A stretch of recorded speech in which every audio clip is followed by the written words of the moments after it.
Good morning students. Today we will see what is a Fresnel biprism. The word biprism means there are two prisms. So Fresnel biprism consists of two prisms which are having very small refracting angles, and they are joined together by their bases. That means they are joined together from their bases. That means their bases are joined together, and these two prisms are having a very small refracting angles. Now, how to construct a Fresnel biprism?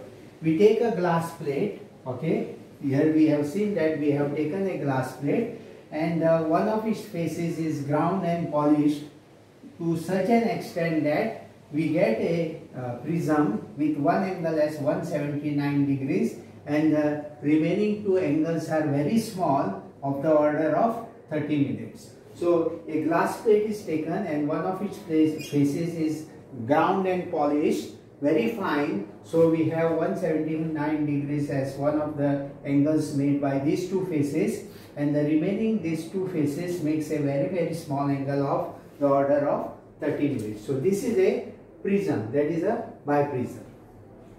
Now we also know that when a ray of light is incident on a prism, it bends and it is emerged out from the other side of the prism. If the emergent ray is produced backward, it appears to come from the source S dash. Now S dash is just situated above the source S. This is a real source S, whereas S dash is not a real source, it is an what is called as a virtual source. So S dash is virtual source and S is a real source. This is virtual and S is real source.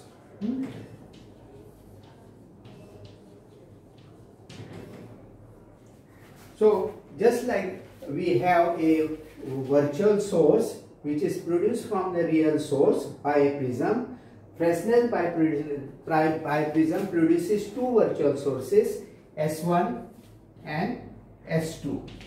Here we have seen that there are two sources, S1 and S2, which are the images of the source S. S is a real source and S1 and S2 are the images of the source S. So we call S1 and S2 as the two real, S1 and S2 as the two virtual sources produced from the real source S. So the two sources are the images of the same source S. So the main source is S and S1 and S2 are the images of the two sources. So S1 and S2 are called as the virtual sources. A biprism produces two virtual sources, S1 and S2, as shown in this figure. Okay. Now let us see how we have an experimental arrangement set up of this biprism. That means how the biprism is set up in the laboratory to get the readings. Okay.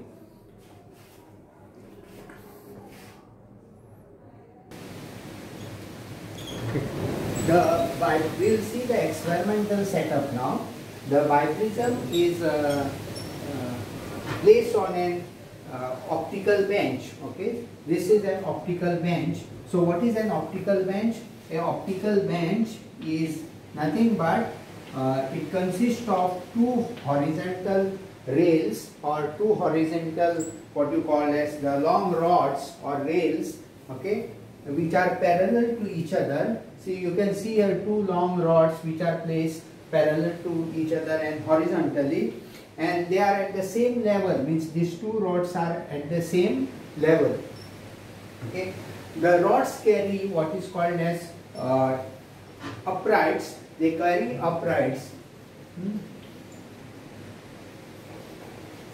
on which optical components are placed. So these rods, they carry uprights. Okay, so we have a sort of arrangement to place the optical components on these rods. That is, we have optical components placed on these uprights, and the rods carry these uprights. So we place the optical components on the horizontal rods with the help of the uprights which are there on the rods. Okay. Now you can see this is a sodium source. okay, and the waves come and fall on a slit. This is a slit, fine narrow rectangular slit, and the width of the slit can be changed with the help of a screw. Also its alignment can be changed. It can be made perfectly parallel to the refracting edge of the biprism. This is a biprism. This is a slit which is made parallel to the refracting edge of the biprism. So biprism is placed here after the slit, and then at a certain distance from the biprism we have what is called as an eyepiece. The eyepiece through which we see the fringes. Okay. The sodium vapor source illuminates the slits. The sodium vapor source illuminates the slit, and the biprism which is placed just after the slit receives the vertical cylindrical wavefront. A cylindrical wavefront which is coming out from this slit falls on a biprism, and after falling on a biprism we can get the fringes in the eyepiece. A cylindrical wavefront is incident on the biprism, that means on both the prisms. A biprism consists of two prisms, so we have a cylindrical wavefront which is falling on both the prisms. When I say both the prisms, it is the biprism. So again I am repeating, a sodium source is here which illuminates the slit. A slit is a narrow, very narrow rectangular slit which the cylindrical wavefront which comes out from this slit falls on the biprism, that are the two prisms, and then in the eyepiece we get the fringes. Okay. Now how we get the fringes in the eyepiece? So you can see here, this is the biprism, okay, and now the slit serves as a source of light. This vertical slit which is placed parallel to the refracting edges of this biprism serves as a source of light. So this is the source of light. Okay. Now a cylindrical wavefront comes and falls on the biprism.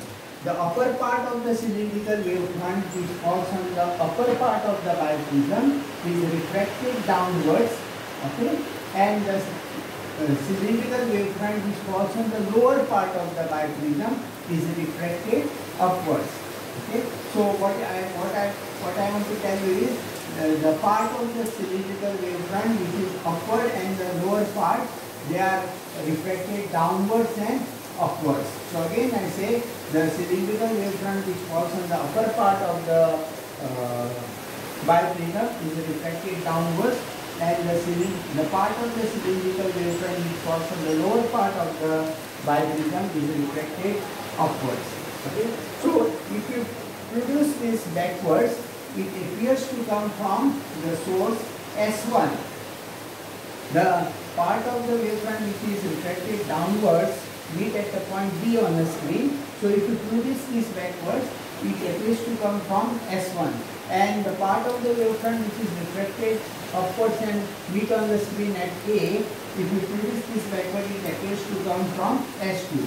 So a biprism forms two sources which are virtual sources S1 and S2, which are derived from the same source S. Okay, so S1 and S2 becomes the virtual sources which are derived from the source S. Okay, so S1 and S2 are the two virtual sources which are derived from the source S. S is the real source. Okay, and the real source is S. S1, S2 are the two virtual sources which are derived from the sources, and therefore S1 and S2, both these sources which are virtual sources, are coherent. They are S1 and S2 are coherent. So S1 and S2 are coherent. So the biprism produces two virtual sources S1 and S2 which are coherent sources. Okay?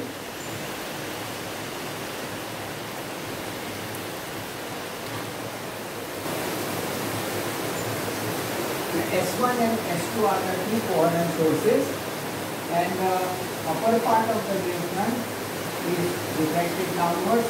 The lower part of the wavefront which falls on the lower part of the biprism is refracted upwards. Okay?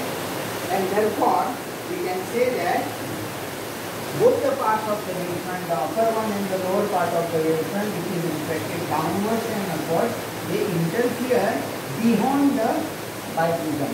This interference of the two wavefronts takes place beyond the biprism and we get the fringes. So I get the fringes here like this due to the interference of the two parts of the wavefront, which is reflected downwards and upwards. Now these fringes are seen, these are the fringes which we get here, are seen with the help of an eyepiece, and through this eyepiece we have a micrometer screw gauge which can be used to move the eyepiece towards the left and right of the center fringe. So any fringe can be taken as center fringe and we can move the eyepiece or the cross wire of the eyepiece towards the left and right side of the fringe. So these fringes are seen with the help of a eyepiece. The eyepiece serves also as a screen. So I can say that this is the screen on which we get the fringes, and our eyepiece is located on the in this position. So O is the center part of the set of fringes. So the distance of O from E and the distance of O from F is same. So that means O forms the center part. This is the center of the fringe pattern. So here we have drawn the fringes. These are the different straight fringes. They are parallel fringes, and the distance between the two consecutive fringes is called as the fringe width. So theta, which is the fringe width, is the distance between any two consecutive fringes. So I get a dark fringe followed by a bright fringe, then dark fringe followed by a bright fringe, dark fringe followed by a bright fringe. If I take the distance between any two bright fringes, see I have taken a cross wire. Now how to take the distance between the two fringes? So focus the cross wire on the any bright fringe. Suppose this is the bright fringe on which I have focused this cross wire. Then move the cross wire towards the left or towards the right depending upon the movement of micrometer screw. So if I move the cross wire towards one of the side, the one fringe will be traveled by the micrometer screw. So you focus it on the next consecutive bright fringe. If you subtract this distance from this distance, that is the micrometer screw gauge is calibrated. So you subtract the two distances, you get what is called as the width of the fringe. So beta is the width of the fringe, which we call as the fringe width, which can be calculated. Now the distance from the source to the biprism is taken as A, small a, and the distance from the screen or the eyepiece to the biprism is taken as B, and we get the capital D as A plus B. Now I said that there are two virtual sources S1 and S2 which are formed, and these two virtual sources are separated by a distance what is called as small d. We represent it by small d. Okay? So the capital D is A plus B, and small d is the distance between the two virtual sources. Now we can also find small d by doing some experiment, which I am going to explain it now. So what you have to do to find the small d is you have to place a lens here in between the biprism and the eyepiece. So let us see how to find small d.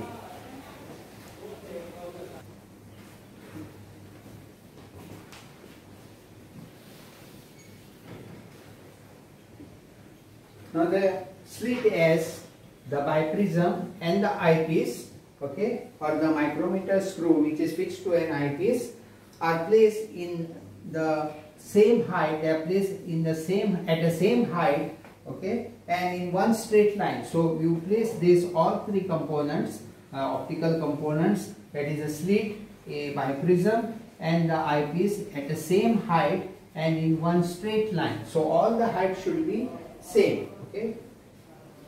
The slit should be exactly parallel to the refracting edge of the biprism. So there is what is called as the refracting edge of the biprism, and this slit which is illuminated by sodium source should be very narrow and should be perfectly parallel to the refracting edge of the biprism. So then you move the eyepiece towards the biprism, or you take it away from the biprism. So adjust it towards and away from the biprism till you get two bright virtual slit images.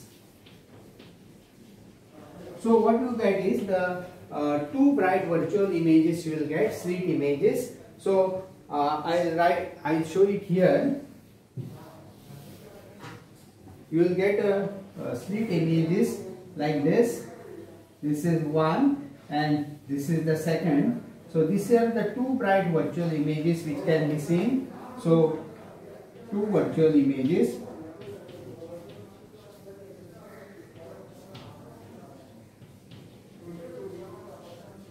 So by adjusting the eyepiece, you get the two bright virtual images. Okay. And these two bright virtual images is clearly seen in the eyepiece. So you have to adjust the eyepiece to get the two bright virtual images. It is not that you will easily get it. You have to just move it, adjust it, and see that all these three components are in one straight line, and they are this slit is exactly parallel to the refracting phase. Then only you will get the two bright virtual images. These images are not real, they are S1 and S2. The sources S1 and S2, which are the virtual sources.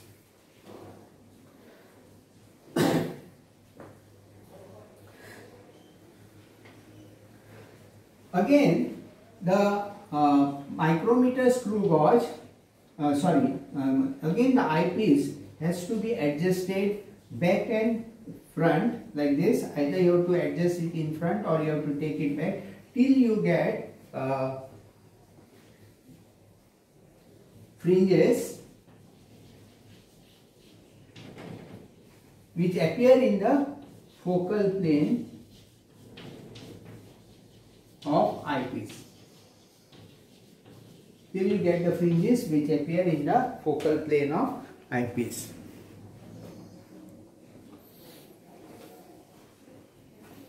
The fringes which you get are in the focal plane of eyepiece.